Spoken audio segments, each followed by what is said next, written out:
الموضوع في الاخر لو اي نادي كسب ده بيمثل نفسه او بيمثل الدوله، ده موضوع ممكن نتكلم فيه، ومش دي الفكره. القضيه في الاخر ان انت فعلا لازم تحط جدول والناس كلها تمشي عليه. في الاخر بقى هو بيمثل مين، ده موضوع نتكلم فيه، صح، اختلفنا او تمام. اتفقنا. ده موضوع تاني، موافق. مش دي القضيه. ريال مدريد، حتى ريال مدريد اوكي بيمثل نفسه او بيمثل اسبانيا، بس في الاخر هو بيلعب زيه زي الانديه التانيه في نفس المواعيد في نفس كل حاجه. طبعا. فانت هتلتزم باللي موجود، بعد كده بقى طلعت بتمثل نفسك، بتمثل بلدك.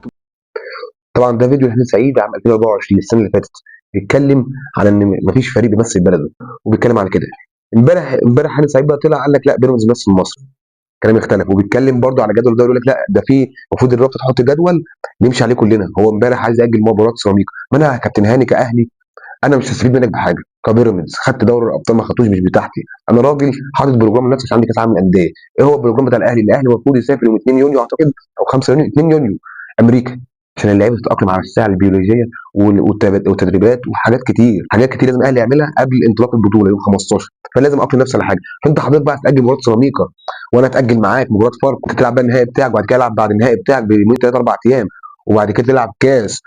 كل ده كل ده انا مش مستفيد منك بحاجه. انت لو وقفت معايا كنت وقفت معاك كاهلي، انت لو وقفت معايا كبيراميدز كنت وقفت معاك، لكن انا مش مستفيد منك بحاجه.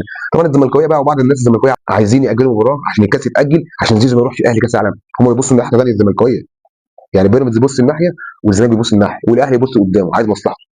انا عايز مصلحتي فعلا، ليا بروجرام معين بيعمل. فهاني بيراميدز بيمثل مصر، اللي يقول لك بيراميدز ما بيمثلش مصر كذاب. لا بيراميدز بيلعب باسم مصر، ولكن احنا ما بنشجعهوش برضه والله، ياخد البطوله ما ياخدهاش بتاعتنا.